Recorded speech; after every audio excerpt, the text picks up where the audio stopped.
खट्टी चीजें घुटनों के दर्द में खा सकते हैं? मुझे तो लगता है हम उनको कुछ भी ऐसा मना नहीं करते कि नहीं खाना, लेकिन हम उनको बोलते हैं नींबू तो बिल्कुल नहीं खाना।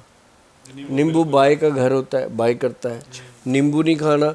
और जितने ये अचार हैं, मुरब्बे हैं, ये नहीं खाने जो खटाई वाले हैं। अच्छा, तो खट्टे में क्या क्या खा सकते हैं ये भी बताइए आप। वो सिरका जो है वो एक औषध का काम करते हैं। अब सिरका किस चीज़ का लेते हैं, सेब का लेते हैं या किस चीज़ का वो सिरका लेते हैं, वो देखना होता है। मतलब गोयल साहब, आप ये कहना चाह रहे हैं कि हमें उन चीज़ों को बिल्कुल छोड़ देना चाहिए, अपनी डाइट में से हटा देना चाहिए, खाना बिल्कुल छोड़ना चाहिए, जिससे हमारे शरीर के अंदर वात बनती है। वात परहेजी होती है तो उसकी जगह पे त्रिफला पाउडर लेता रहे।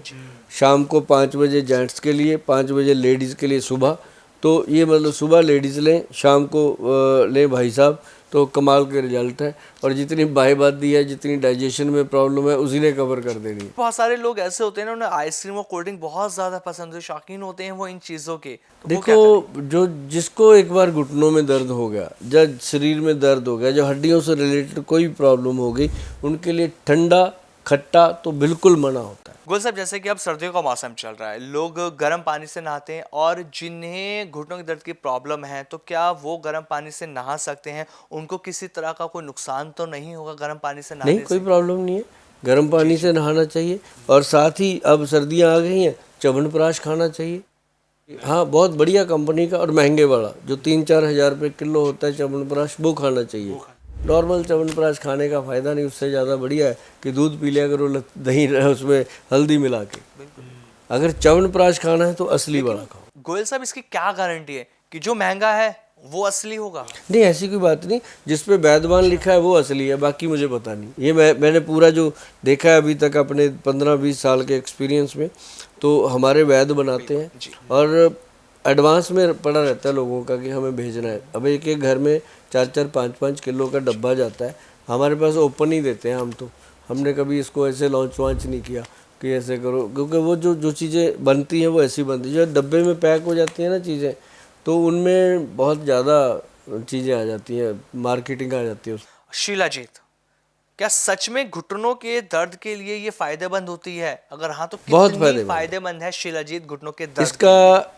मटर के दाने जितना बिल्कुल। ऐसे लो और दूध में या पानी में घोलकर सुबह 11 बजे से लेकर शाम 6 बजे के बीच में, या फिर रात को बेड टाइम इसको लेना चाहिए। और इसको लेने से सबसे बड़ा जो फ़ायदा होता है कि बॉडी के अंदर फुल्विक एसिड बढ़ जाता है और टेस्टोस्टेरोन लेवल बढ़ता है पेशेंट का। जब वो बढ़ता है तो हड्डियों को ताकत मिलती है, तो घुटने तो अपने आप नॉर्मली तरीके से उसको फ़ायदा मिलता ही लेकिन मिलता गोयल साहब, कहा जाता है कि अगर आप शिलाजीत खा रहे हैं, उसका सेवन कर रहे हैं, तो शिलाजीत बहुत ज़्यादा परहेज मांगती है।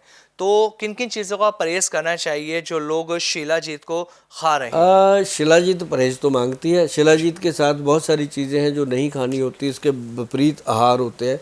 और उसको मैं कहता हूँ ज़्यादा खट्टी चीज़ इसके साथ बिल्कुल मना होती है। खटाई इसके साथ खाओगे तो बहुत ज़्यादा पछताओगे।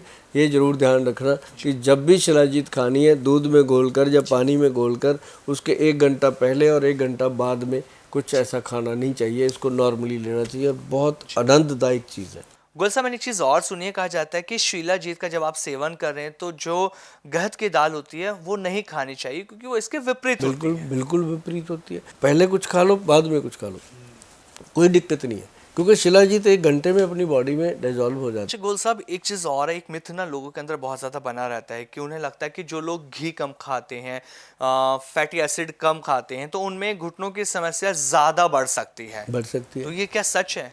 उनको घी मना कर दिया जाता है, डायरी प्रोडक्ट मना कर दिया जाता है, क्योंकि घुटनों में चिकनाहट चाहिए हमें, वो मिलेगी कहाँ से। हाँ, मैं ये कहना ज़रूर चाहूँगा कि जिन लोगों को ट्राइग्लिसराइड हैं या ज़्यादा कोलेस्ट्रॉल लेवल बढ़ा हुआ है बॉडी का, वो उन लोगों के लिए जो देसी घी है वो गाय का सबसे बेहतर है। और अगर नहीं आपको लगता कि नहीं है, तो आप बादाम का तेल लीजिए, जैतून का तेल लीजिए, तिल का तेल लीजिए, इस तरह की चीज़ें खाओगे, मूंगफली का तेल लीजिए, वो उससे भी ज़्यादा फायदेमंद है। तो ये चीज़ है।